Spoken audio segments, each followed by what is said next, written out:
Aie une relation avec Dieu. Ne dépend pas de ton pasteur ou autre. Deuxième partie.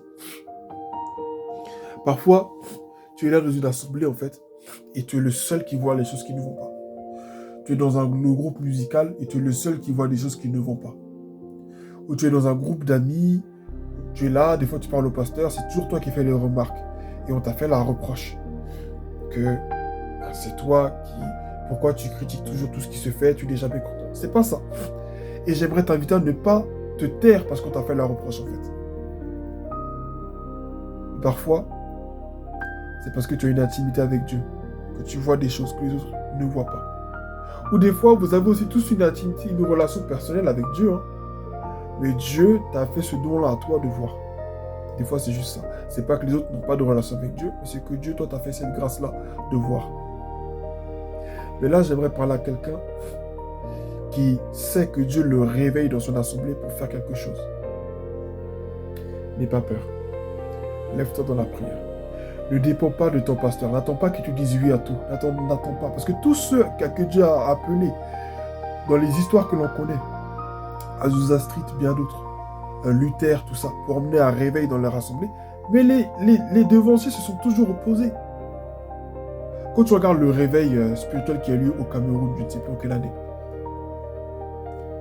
les gens qui priaient, qui servaient Dieu, les jeunes gens qui priaient, mais les pasteurs se sont opposés à eux. En fait, il faut qu'on arrête d'être trop dans cette comment ça s'appelle, dans cette idée de non, on doit. C'est vrai, il faut respecter l'autorité. Il faut honorer l'autorité que Dieu a mis là-devant. Mais ils ne peuvent pas tout faire. Ce sont que des êtres humains. Ils ne peuvent pas tout faire. Ils ne peuvent pas tout voir. Donc Dieu va mettre des gens à leur côté pour voir ce que eux ne voient pas et faire aussi ce qu'ils ne peuvent pas faire. C'est ça l'équilibre de Dieu. Lorsqu'il y avait Moïse, certes, il était waouh, l'homme que Dieu avait choisi, l'homme que Dieu avait oint, qui voyait Dieu. Mais lorsqu'il est parti voir son beau-père Jéthro qui n'est pas monté sur la montagne, Jéthro qui n'a pas vu ce que Dieu lui a fait voir à lui, Jéthro qui n'avait peut-être pas l'intimité avec Dieu que Moïse avait, Jéthro qui n'était pas l'homme que Dieu avait choisi pour délivrer Israël.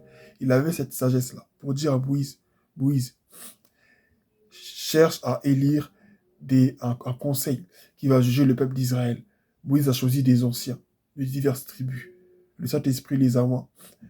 Et ils ont commencé, et ça permet à Moïse de déléguer des gens pour jouer le rôle qu'il ne pouvait pas jouer.